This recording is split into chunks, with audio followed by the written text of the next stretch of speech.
सज्जनों, एक बार ब्रह्मा जी के मानस पुत्र सतयुग, त्रेता, द्वापर और कलयुग ये तपस्या करने के लिए निकल गए। बहुत दिन तपस्या करते रहे तो ब्रह्मा जी ने सोचा कि अब मेरे पुत्रों को मुझे वरदान देना चाहिए। तो सतयुग के पास गए, बेटा आज मैं तुम्हें वरदान देता हूँ कि तुम जो है राजा बनाऊंगा, शासक बनाऊंगा, तुम मांग लो, क्या मांगना चाहते हो। तो उन्होंने कहा कि पिताजी यदि मुझे शासक बनाना चाहते हैं तो मेरे राज्य में धर्म ही धर्म हो, चारों पाद धर्म चाहिए। तथास्तु ब्रह्मा जी ने कह दिया। त्रेता के पास पहुँचे, पुत्र तुम भी वर मांगो।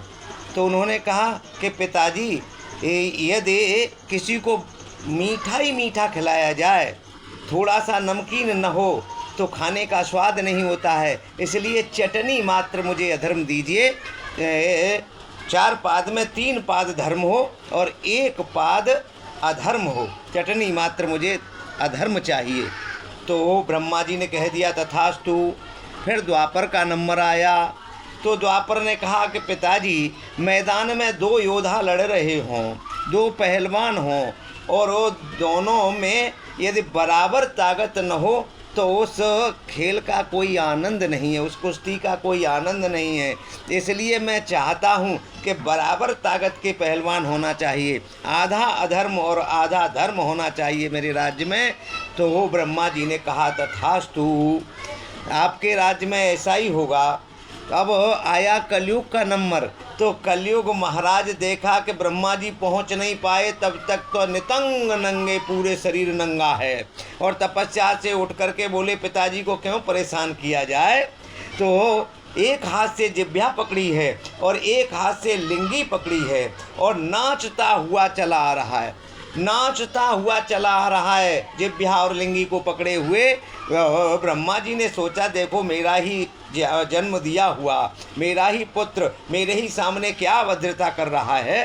तो बोले कि तुझे क्या चाहिए, ये दुष्टपन क्यों दे रहा है। ब्रह्मा जी मुझे धर्म नहीं चाहिए, मुझे अधर्म ही अधर्म चाहिए।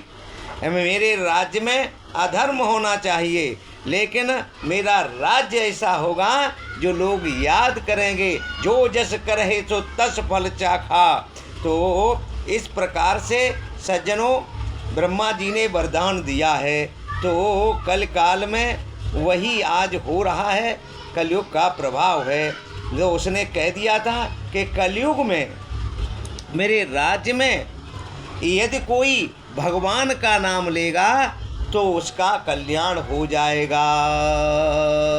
कलयुग समयुग आने नहीं, जो नर कर विश्वास, गाई राम गुण गण विमल, भव तरि विनय प्रयास। यदि कोई राम नाम गुण गाएगा, भगवान नाम संकीर्तन गाएगा तो उसका कल्याण हो जाएगा। गाने का ही एक मुख्य यहाँ उद्देश्य है, मुख्य उससे फल मिलने वाला है। और गाने के लिए कहा है कि कलियुग के बाला हरि गुण गाबै तिनर पाबै भव था।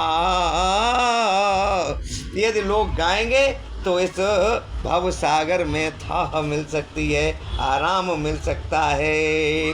सज्जनों इस प्रकार से कई प्रमाण मिलते हैं, तो मैं कहना चाहता हूँ कि आप लोगों को भगवान का नाम लीजिए। बोलिए राघवेंद्र भगवान की जय।